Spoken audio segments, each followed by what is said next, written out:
Okay, this is quite a big one.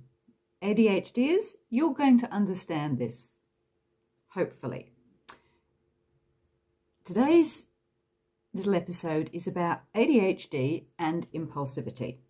The ability to control one's impulses has a hugely detrimental impact on life. People with ADHD can be really impulsive. We need excitement. We crave immediate gratification. And because our brains are unable to either produce or correctly process reward chemicals, we tend to look elsewhere for kicks.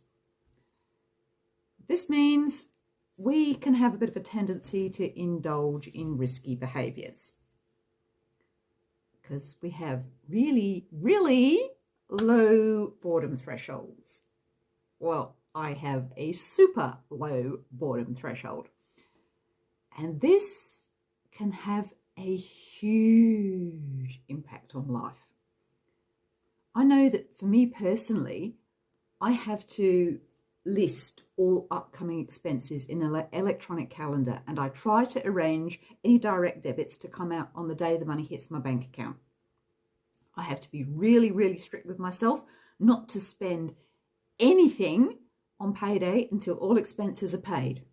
Because once that's done, I know that I'm highly likely to have some random urge to buy something completely unnecessary. But to me, at the time I see something or think of something, it becomes absolutely uncontrollably, urgently necessary that I have this item, no matter what it is. So my bank account is generally empty the day after payday. So an emergency crops up, I'm totally screwed. So I have self-barred from online browsing and shopping. I used to have iTunes, but I had to disable that because if I like more than one song from an artist, I'd need to buy their entire repertoire and then be like, I haven't got any money for food. What do I live off of? I got some rice in the cupboard and live off of rice for the next month. I would need to purchase things absolutely immediately. Need. And that's just the gentle day-to-day stuff. If you combine autistic naivety with ADHD, that's when things become dangerous. I mean, I'm going to tell you a story here that may freak some of you out. Who thinks it's a great idea to go alone into a forest to meet with a potential serial killer, armed with tools to disable the serial killer and tie him up? And this will help the police and save society, because this is a really good thing to do, isn't it? Catch serial killers because you're bored. Good plan? Is that just okay by me because I'm at home twiddling my thumbs and don't have anything better to do? Let's find a serial killer? Sure. It's okay to find a stranger on the internet in a random attempt at dating and agree to meet the said person in the middle of the day in a forest. Now, I know that when meeting strangers via the internet, it is sensible to meet in a public place and let trusted people know what you're doing. So when this bloke, who from chatting on the phone realised that I liked outdoorsy stuff, suggested we meet in an out-of-the-way secluded conservation park at an unpopular time, I agreed. Sensible? Yep. No, not sensible. But my reasoning was, see, I thought that if a bloke was suggesting such an outlandish thing, then he was obviously a sus. Perhaps he was even a serial killer. Serial killers are bad. They need to be caught. And I really was feeling bored. He'd mentioned that he had a bit of a dodgy hip, so I thought that could be my way in. I looked on the internet at ways to bring people down if they, had a limp. So I worked out where I could hit him or kick him to make him fall over. I thought, okay, this is doable. I can do this. I then thought that just in case something went wrong, I probably ought to leave a note for someone. So I wrote what I believed his name was on a piece of paper and the name of his supposed employer and his mobile number, along with instructions on how and when to feed my pets. To me, I'd covered all important eventualities. I left this on my breakfast bar and then put a spare house key in a safe spot. I then packed a utility knife.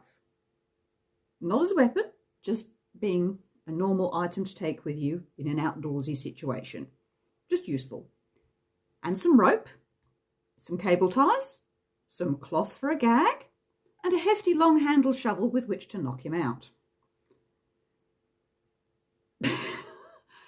I arrived early, positioned my car in the prime spot for a quick getaway, and then practiced wielding my shovel and warmed my legs up for a good kick.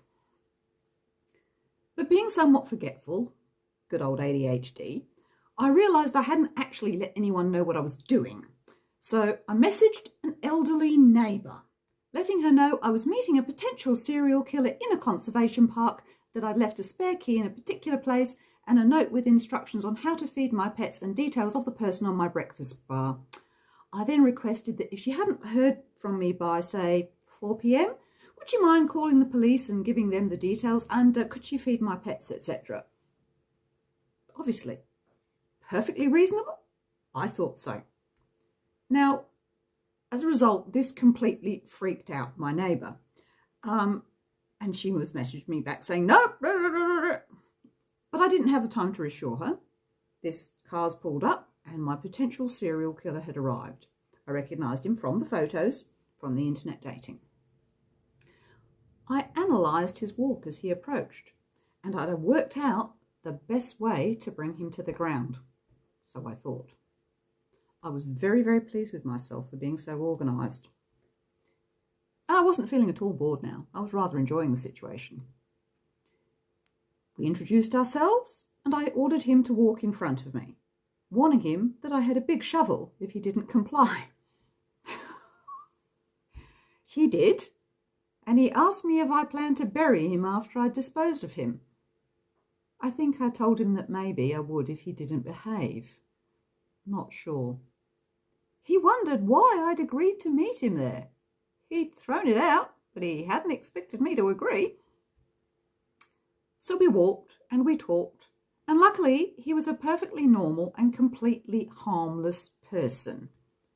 We went out for coffee after our walk, and we have since become good friends. But I was a very, very lucky little chalk. I don't think I really understood the full danger I had put myself into until I happily mentioned this to others. Everyone I was told, including my poor GP, was horrified. I was made to promise to never, ever, ever do anything like that again. And when I told my eldest son what I'd done, he looked at me and said, Mum, he said, that makes you sound like a serial killer. What were you thinking? So, just like dating and romance, the movies are wrong. They don't give good examples on how you're supposed to catch serial killers.